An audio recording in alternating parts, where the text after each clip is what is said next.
I was alone at home. I was 13 years old. It was Christmas time. My parents had gone to a Christmas event, and I had the house to myself. And I love Christmas. I love the sounds. I love the lights. I love the music. And I loved the idea of a little Christmas cheer. I was raised Baptist.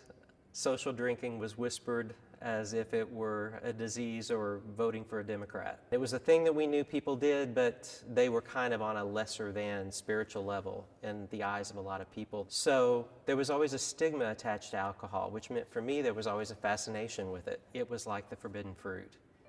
We were always told that Jesus had turned the water into wine because the water was bad.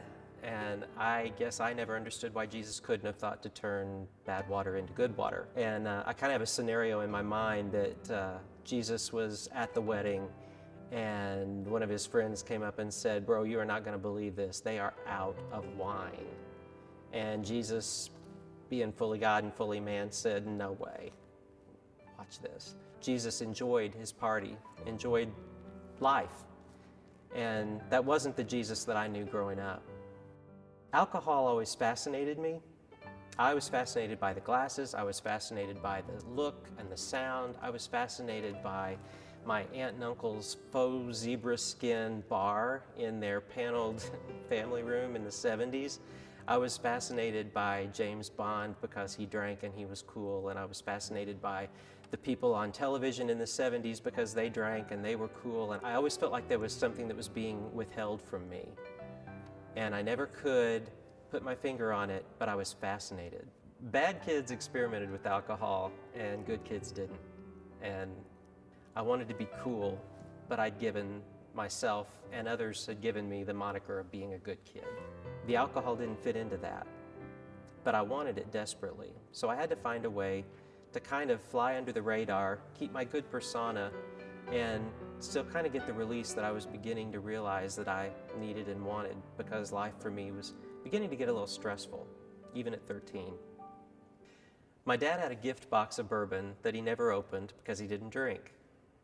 There was some discussion about whether we should give it away or whether we should just put it away. For whatever reason, they hung on to it. And it was in one of those foil boxes that the liquor stores always put things in when they want to make a great impression. And it was in the back of the pantry behind all the baked goods, which was perfect because it stayed in that box and nobody ever bothered it.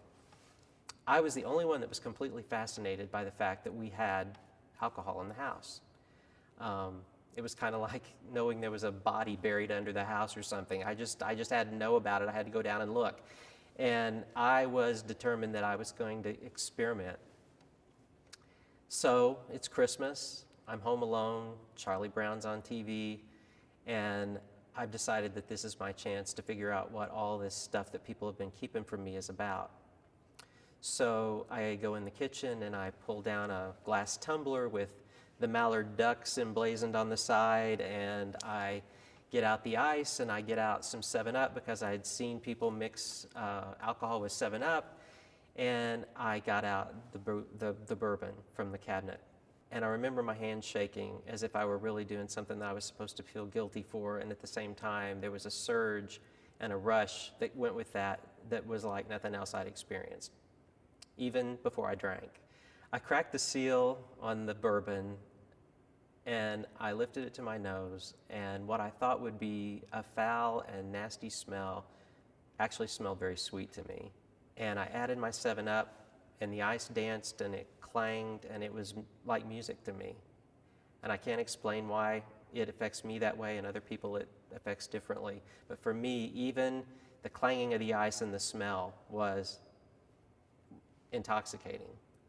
It went down with ease, and I breathed in and I breathed out, and I took another sip, and I felt more warm, and I felt at ease. So I took my glass tumbler with the mallard ducks, and I went into my parents' wood-paneled 70s family room, and I sat in front of the tree lights, and I watched Charlie Brown, and I drank my first drink. And I decided in that moment that this was the way God had meant for me to feel all of my life.